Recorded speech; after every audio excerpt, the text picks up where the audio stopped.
proses perubahan kondisi suatu negara secara berkesinambungan menuju keadaan yang lebih baik lagi selama periode tertentu, dan juga pertumbuhan ekonomi dapat diartikan sebagai kenaikan kapasitas produksi suatu negara, suatu perekonomian yang diwujudkan dalam bentuk kenaikan pendapatan nasional. Kementerian Keuangan merilis skenario pertumbuhan ekonomi di tahun 2020 dalam paparannya yang berjudul Pandemi COVID-19, Perkembangan Ekonomi dan Langkah Kebijakan Fiskal. Meskipun melambat dibandingkan dengan tahun sebelumnya, pemerintah Indonesia masih optimis ekonomi tumbuh di tengah pandemi COVID-19. Ekonomi Indonesia di tahun 2020 diproyeksikan akan tumbuh 2,3%. Di kuartal pertama di tahun 2020, ekonomi Indonesia akan tumbuh hingga 4,7%, dan di kuartal kedua Indonesia akan turun hingga 1,1%, dan di kuartal keempat akan naik kembali menjadi 2,4%. Di tahun 2019, perekonomian Indonesia melambat hanya 5,02% dikarenakan adanya imbas dari pandemi COVID-19 di beberapa negara, sehingga membuat roda perekonomian dunia juga ikut melambat. Badan Statistika mencatat perekonomian Indonesia di tahun 2019 hanya mampu tumbuh 5,2%.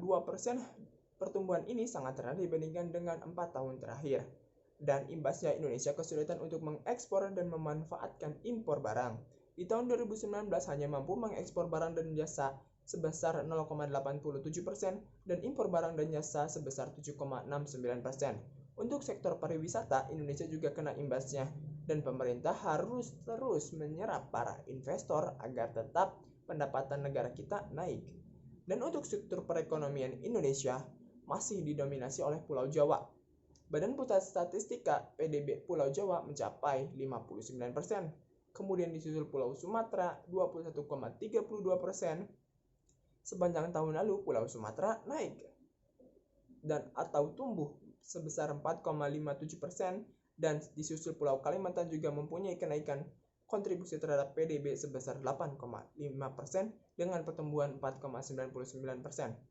Terus disusul juga Pulau Sulawesi tumbuh sebesar 6,65% dengan sumbangsi porsi 6,33%. Untuk Pulau Maluku dan Papua merupakan yang terendah dalam kontribusi PDB di Indonesia, yakni sebesar 2,24%, dengan pertumbuhan dicatat mengalami kontraksi sebesar minus 7,4% sepanjang tahun lalu.